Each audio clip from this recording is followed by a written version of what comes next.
What's up, guys? Tonight we answer a question from one of our viewers.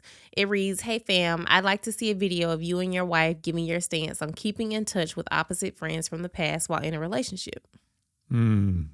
It's a thin line. It's a thin line that you got to walk when you are looking at friends from the past. What do you think about that? Me first, Yeah. as always. Okay. So my first thing is you have to do one of two things, right? You first need to ask yourself why you're uncomfortable with them having friends of the opposite sex. Mm-hmm. Is it because you are just uncomfortable? Like is it a jealousy thing, an insecurity thing, or something that deals specifically with you and an issue that you have? Or is it because something inappropriate has happened, is happening, or you feel like it would go that way? Because sometimes, those intuitions are real. Mm-hmm. Let's not act like they aren't. But you kind of have to weed out what the issue is. Is it something that is an issue that is really your problem, or is there truly an issue and a reason why you have a problem with your partner being friends with someone of the opposite sex, be it from the past or currently? Do you think it's a different type of dynamic when it comes to men having female friends versus women having male friends?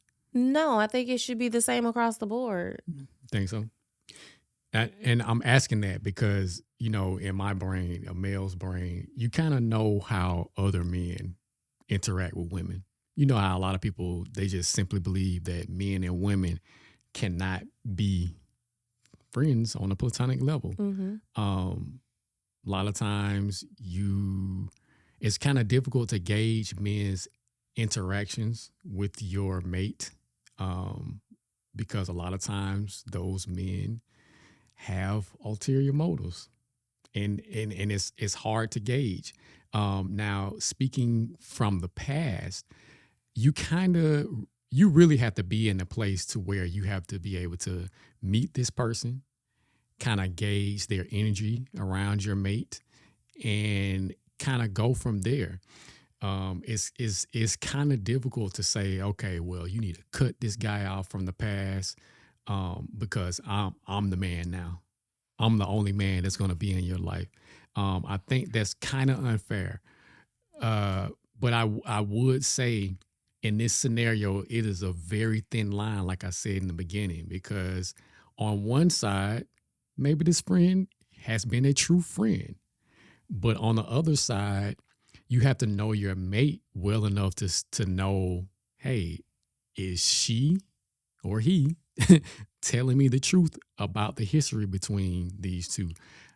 I can't say which one will be more likely to lie, but the thing is, you really never know, and that's where, like I said, trusting in your mate and knowing your mate well enough to know that they're not going to lie to you about the history of this friendship, because often we know sometimes these friends it wasn't just a just a hey, this person is helping me out when I was in a bad place. It's not always like that. Sometimes they've crossed these lines that friends probably should not. No, let me not say probably. Friends should not be crossing certain types of lines when it comes to just strictly being platonic. So, and what you were saying, you have those friends that, well, you didn't say anything about those friends crossing those lines, but you No. kind of alluded to it slightly. How would you deal with that though? Those friends in my book need to be cut off. So I want to address a couple things, right? So first, you alluded to the fact that males in male female relationships tend to have an ulterior motive. Is that what you were alluding to? That's kind of what I got out of it. Okay. So while I agree to an extent, I also know as a woman there are women who have ulterior motives for to sure. it. It's not just men. But to that same respect, sometimes they truly are just friends. Yeah. And I think that is oftentimes a relationship that is overlooked, like the value of a true platonic friendship between opposite sexes, right? In regards to knowing who you marry, like I know if I come to you and I say, hey, this particular friend, I am uncomfortable with this friend and I don't want y'all to be friends anymore. It's gonna be met with swift and immediate action. It's gonna be done. I'm not gonna have, but that also goes back to, I know who I married, but you also know who you married, and you know that I'm not coming to you on some petty, jealous, frivolous thing. Like there's something that I feel, that intuition, once again, there's something there that is real, and my comfort is important. And it should be like that in any relationship, but also knowing that sometimes your partner is just a frivolous person, and for whatever reason, they're insecure. So now your question becomes, this friend that I've had, let's throw something ridiculous out. We've been friends since we were 2. Do I throw away this 30+ year friendship for this person I've been in a relationship for 5 years? Well, in that case, you have to ask yourself which one is more important. If you feel like if the person that you're in a relationship with is quote unquote frivolous, like you said, or just this overbearing, jealous, or because those exist, right? Or the person that flips this switch of I'm upset at the drop of a hat. Then you kind of got to gauge whether or not it will be smart to actually continue in a relationship with them. But again, like I just said, you kind of got to figure out which one is more important. Yeah. And honestly, in some cases, the friend might be more important. And if that person chooses the friend, if you're not the mate that is, just overbearing, then you dodge the bullet. Because how you choosing a friend over me?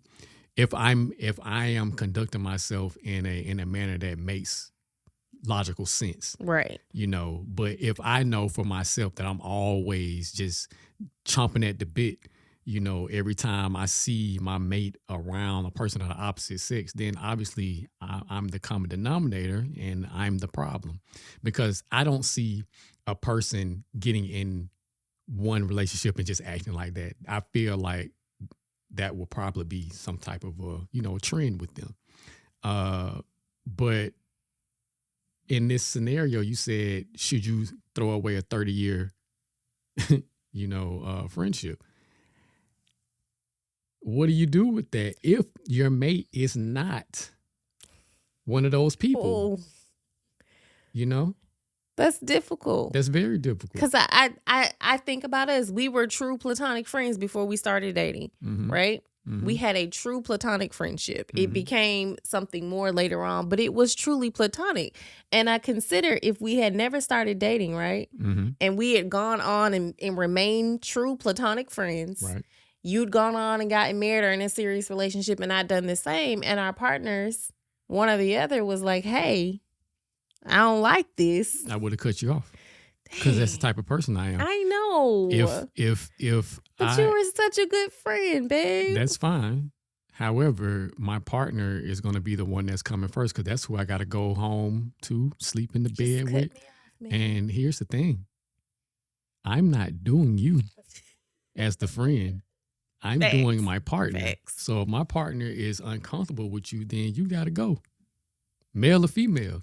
That's what I say.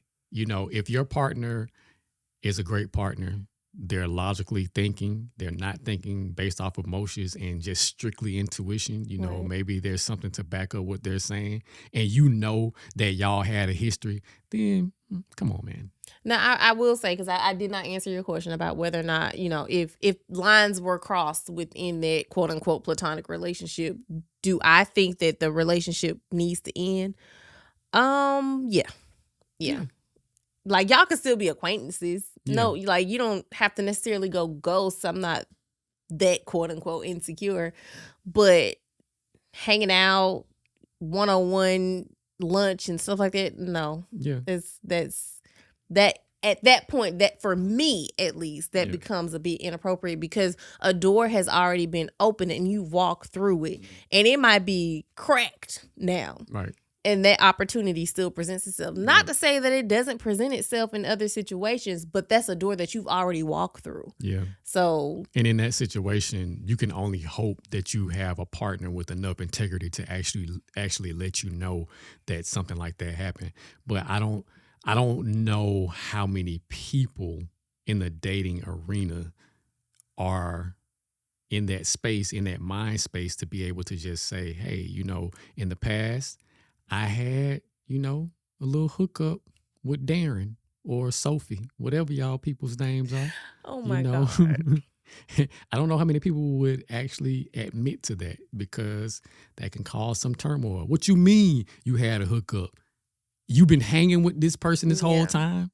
This person has seen you naked up close? Like that. And there are some friendships that could withstand a situation like that, and y'all truly go back to a platonic situation. However, that's not likely. It's not gonna work for me. That's not likely. No. So to me, the answer to this question is not, or yes, let them go, all of them. Just get rid of all of them. Right. And it's not a, well, keep them all, because it's, again, like I said, it's a thin line. You really, again, you need to know your partner, right? That's number one. Number two, if you can spend some time around this person, and also spend some time around this person around your partner, so you can actually see what that energy looks like. Because, women aren't the only ones that have the intuition. Men can read energies as well. You can see, and you will definitely be able to pick up on vibes in person once you see how this person interacts with your partner. So it's a, it's a thing to where you gotta look at everything involved, because I wouldn't want somebody telling me I couldn't be friends with a person I've been friends with, for years on end prior to my relationship with this person. When I know nothing has transpired, I don't have any feelings for this person.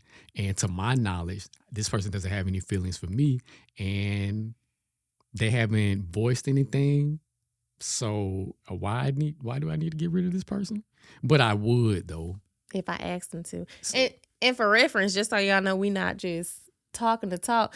I married a man who is almost all of his friends are female. Mm-hmm. Like it's not even a handful of male friends. The majority of his friends are females. They're all my friends now. Yeah, she stole They're them not all. Even his friends no more. They belong to me. So what happened was, right, I was cool with them, and then now she took them. They're awesome friends. He's a good friend picker. I don't even really have any kind of conversations with them. And it's not because I was just like, I hate these people now. It's just like, you grow in different ways, but they stayed around. They stayed around with this one, so they belong to me. So she took the second part of the advice that I was giving. Hang out with them. Let me see what these friends are like. And then these I can are good friends. They're mine now. Yeah. And that's how that ended up. So you might find a best friend in your mate's best friend. Mm-hmm. That I can't say that it's gonna happen every time. It's not. Let's just be honest. It's not. But I think the biggest thing is evaluate who you are. Take some self-inventory of why you feel what you feel, and evaluate who your partner is. And if you can, also evaluate who that friend is. That those three things are going to really be the determining factors on whether or not friends from past relationships or past friends remain in the picture. Facts. Or new friends. Yep. Because it's not just the ones that come from the past. It's also, new friends. Yeah. But new friends of the opposite sex, they should be associates. That's how I see that. I can't see me being in a relationship and then you come home talking about, hey, I got a new male best friend. No, you don't. I'm your best friend. You are my best friend. And that's how that's gonna fly. I mean, associates are cool, but we're not gonna have any new best friends around here. You got anything left? No, I think that's everything, guys. Just evaluate the full situation, full circle, and go from there. Do what works best for your relationship. It's no real clear-cut answer. It's a thin line. So do what we said, and hopefully it works out for you. But thanks for joining us. Again, peace. Night.